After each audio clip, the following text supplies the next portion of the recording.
இதோ பிள்ளைகள் கர்த்தரால் வரும் சுதந்திரம். நீங்கள் யார் என்றால் கர்த்தரால் உண்டான ஒரு சுதந்திரம். சுதந்திரம்னா என்ன சொல்லுங்க? ஃப்ரீடம் அப்படி இல்லைங்க.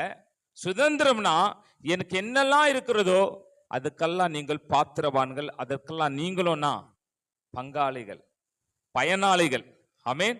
பாருங்க, இன்னைக்கு நான் ஒருவேளை எனக்கு என்னெல்லாம் சொத்துக்கள் வருதோ, என்னெல்லாம் ஆசீர்வாதம் வருதோ, அதெல்லாம் யாருக்கு சொந்தமாகும்னா எனக்கு, அதுக்கப்புறமா என் பிள்ளைகளுக்கு, அதுக்கப்புறமா சபைக்கு, சபையில் இருக்கிற பிள்ளைகளுக்கு, நமக்கு சொந்தங்களுக்கு, உறவுகளுக்கு எல்லாம். அப்போ ஏன் மூலியமா எனக்கு கிடைக்கிறதெல்லாம் என் ஆட்டோமேட்டிக்கா பிள்ளைகளுக்கு போய் சேருது இல்லையா? உங்களுக்குரியதெல்லாம் யாருக்கு போய் சேருது?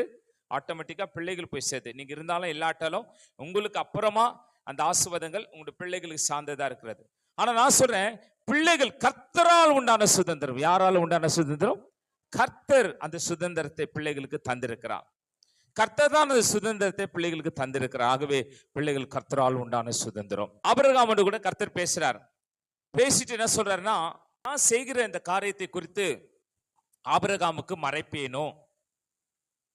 ஒரு விஷயத்தை செய்ய போறார் ஆண்டவர். அவர் சொல்றாரு, நான் செய்யற இந்த காரியத்தை குறித்து ஆபிரகாமுக்கு நான் மறைக்க மாட்டேன்.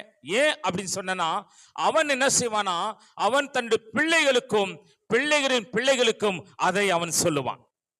அப்போ ஆண்டவர் என்ன நினைக்கிறான்னா, ஆபிரகாமுக்கு ஒரு செய்தி போச்சுன்னா அது பிள்ளைகளுக்கும் போய் சேரும். ஏன்னா ஆபிரகாம் உட்கார வச்சு டெய்லி பிள்ளைகளோடு கூட அதை குறித்து பேசுவான். இப்படி எத்தனை பேர் இருக்கிறீங்க? இன்னைக்கு செய்தி கேட்டுட்டு வீட்டுக்கு போறீங்க, உட்காந்து பிள்ளைகளோடு இன்னைக்கு அப்பா அப்படி பேசினார்ப்பா, பாஸ்டர் இந்த வார்த்தையை சொன்னாரு அப்படி உங்களுக்கு விவரித்து சொல்லக்கூடிய ஆட்கள் இருக்கிறீங்களா பாருங்க. நான் காலையில சொல்லணுமே, பிள்ளைகளை அம்மாமார்களே தப்பி வச்சிருங்க. ஆமா, காசு கொடுத்து ஒரு காலத்தில் தப்பி வச்சிங்க. எனக்கு சர்ச்சுக்கு வராதபடிக்கு பிள்ளைகள் என்ன பண்ணீங்க? தப்பிச்சு விட்டுறீங்க நீங்க. ஆனா உங்களுக்கு தெரியாது, அந்த பிள்ளைகள் வேற வழியில போறதுக்கு தவறாய் போவதுக்கு அம்மாமாருங்க ரொம்ப பெரிய காரணம். பெற்றோர்கள் மிகப்பெரிய காரணம்.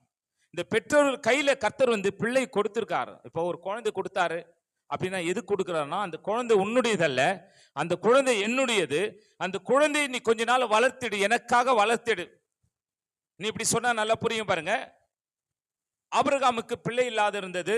சாராள் சொன்னால், அப்ப எனக்காக ஒரு பிள்ளை வேணுமா இருக்குது. ஆகவே நான் என்ன செய்யறேன்னா, பாருங்க, வாடகை தாய் திட்டத்தை அன்றைக்கே ஸ்டார்ட் ஆச்சுங்க.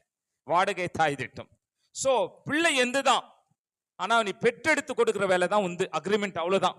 மற்றபடி பிள்ளையை நாங்க வளர்க்கிறோம், இது எங்களுடைய பிள்ளை அப்படின்னு சொல்லிட்டு அந்த உரிமைக்காக அவள் சொன்னா, நீ பெற்றெடுக்கிறாய், ஆனால் அந்த பிள்ளை உன்னுடையது அல்ல, அது தேவன் உனக்கு கொடுத்த பிள்ளை.